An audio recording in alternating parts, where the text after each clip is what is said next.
talking about Jonathan's baggage, accusations about governance, security lapses, and corruption Oh, scandal, okay. including that of the Okay. NNPC, financial scandal, It's true. security It's true. criticisms, and all of that. Yeah. It's true. It's true. During his time, insecurity So first I time, want to I during want his to know time. whether this still sticks. Yeah, yeah. I want to know whether it still sticks, to Jonathan in voters' minds, or can No, no, no. messaging or time erase No, it? no, no. Today, even when the FCC talks about the convictions that he has secured and the mind-boggling money that people like the former CBN governor are being tried for, Nigerians are not bothered. Honestly, they don't really care. They are not bothered. They are not alarmed. It's like corruption no longer triggers the emotion of Nigerians. What they are concerned about is, look, rising food prices, the cost of living crisis, those are the things that bother people. They are concerned about hunger. I can tell you that the most popular word in Nigeria today is the word hardship. Hardship, hunger, those two words, they are the most popular words in Nigeria today. If you campaign, you are promising people you build roads for them, you are promising people you will fight corruption, people are not bothered. The economy is the first issue on people's minds, is the second issue on their minds, is the third issue on their minds. Alright, it's no longer a news that PDP is now showing interest in bringing back Goodluck Jonathan for the 2027 election, but this move is shaking the table not just in the PDP but all over the political space. Why? Because after showing interest in Peter Obi before, many people believe the party is now trying to push Jonathan forward to play a political game, and this is already causing big reaction online. Obidients are not happy about this. They feel Peter Obi is being denied the big platform he needs to increase his chance, and now people are digging up old allegations against Jonathan, issue from after he left office that many thought were already forgotten. If you remember in my last video, Dino Melaye said PDP is being controlled by APC and that some PDP leaders are even working for APC. Now I understand what he meant. Here is the thing: if Jonathan accepts PDP's call to run on the platform, Peter Obi will most likely go back to the Labour Party because his chances in the ADP, the coalition article started, and has used his power, influence and energy to gather people, are very low. So I feel like if PDP is really serious about taking power from APC, would they prefer Jonathan over Peter Obi, especially when Obi has no court case or allegation to worry about? But the talk inside PDP is that they not want a president who will serve only just one time, and they don't trust Peter Obi one-time promise. That's why they think Jonathan is a safer choice. But is it really safe? Because now Nigeria who once supported Jonathan are the same people bringing back the old allegation against him. Social media is full of debates and the argument is getting hotter every day. In the clip you are about to watch, Babajide Otitoju says Nigerians have forgotten everything. He said right now the only thing most people care about is food because hunger is the real problem. But these same Nigerians are telling Jonathan to rest, to respect himself, stay at home and let Peter Obi to contest. I will let you hear the full breakdown yourself. But before that, if this is the first time you are coming across this YouTube channel, please make sure you subscribe to FemTV today. Share this video, and if you can't share the video, at least give this video a like so that YouTube can recommend this video to more people. And let me know in the comment section, who do you support and why are you choosing them? Now take a listen. Your analysis, or what do you see, regarding this this insinuation that former President Goodluck Jonathan might want to join the race come 2027? Well, it all depends on how they are able to convince him to join the race. Will they be able to convince him? That is the question. In 2022, concerted efforts were made to draft former President Goodluck Jonathan into the race. Of course, it didn't work. At that time, many of the people who wanted him to contest on the platform of the APC. This time around, those who want Goodluck Jonathan to contest are largely from the PDP. So it's a kind of role reversal. In 2022, the people who wanted to draft him into the race were from the APC. They wanted him to succeed former President Muhammadu Buhari. But this time around, President Tinubu is on the saddle.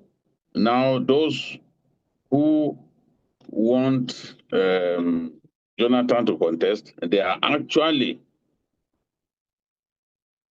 people in the PDP. They are supporters of the PDP, people who are very nostalgic about Goodluck Jonathan's time as president, when Nigeria enjoyed a lot of prosperity.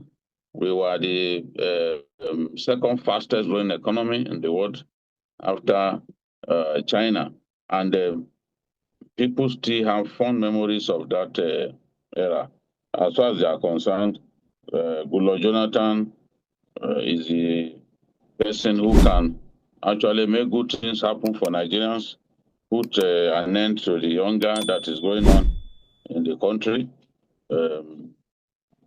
put an end to the insecurity that our people are facing.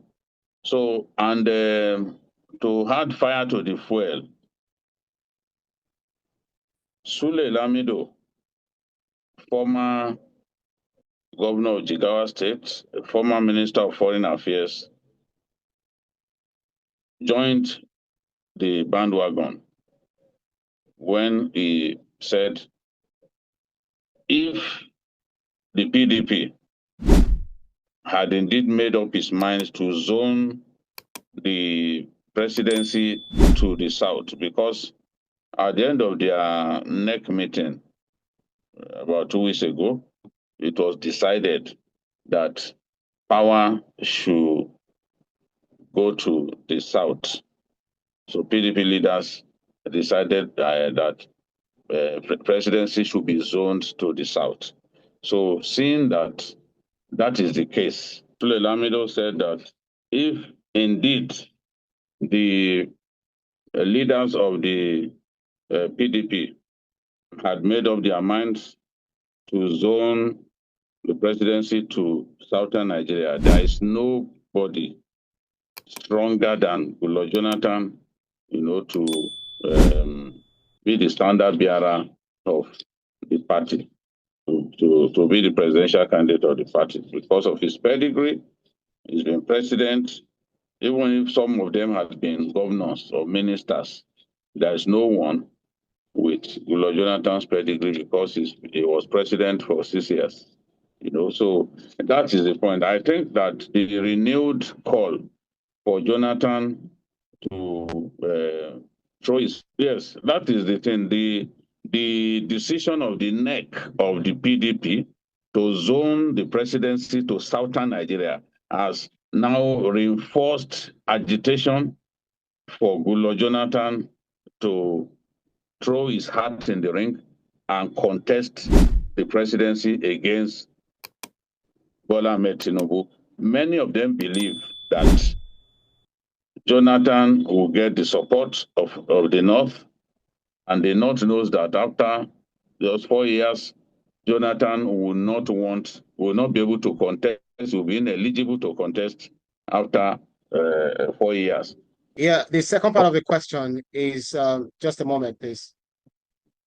Trying to sort some things here. Okay, the other part of the question is talking about Jonathan's baggage, accusations about governance, security lapses, and corruption scandal, okay. Including that of the NNPC, financial scandal, security criticisms, and all of that. Yeah. It's true. During his time, insecurity. So I want to know whether this still sticks. Yeah, I want to know whether it still sticks, to Jonathan in voters' minds, or can messaging or time erase it? No. Let me confess to you. The voters, corruption is not a big factor. By the time we get to 2027, corruption may not even be a factor in the election at all. more and more Nigerians are concerned about their well-being. They are concerned about hunger. I can tell you that the most popular word in Nigeria today is the word hardship. Hardship, hunger, those two words, they are the most popular words in Nigeria today. If you campaign, you are promising people you build roads for them, you are promising people you will fight corruption, people are not bothered. The economy is the first issue on people's minds, is the second issue on their minds, is the third issue on their minds. Today, even when the FCC talks about the convictions that he has secured and the mind-boggling money that people like the former CBN governor are being tried for, Nigerians are not bothered. Honestly, they don't really care. They are not bothered. They are not alarmed. It's like corruption no longer triggers the emotion of Nigerians. What they are concerned about is, look, rising food prices, the cost of living crisis, those are the things that bother people. And because that is the most dominant problem that we face now, people readily point to the Jonathan era when they didn't face this kind of hardship. You don't remember all of those stories of corruption and billions of dollars stolen through, I think it was the former CBN governor, Sanusi, that claimed that $20 billion. He first said $50-something billion. When he had to sit in front of Kojo Iweala, he could not defend the humongous figure that he was banding about. Later on, he reduced what he said to 20 billion. Somebody who was talking about more than 50 billion coming back to say, okay, it is actually 20 billion. And when the government even set up an audit panel when they commissioned an audit team, PricewaterhouseCoopers, it was only $1.5 billion that they could not account for. So it will seem to people that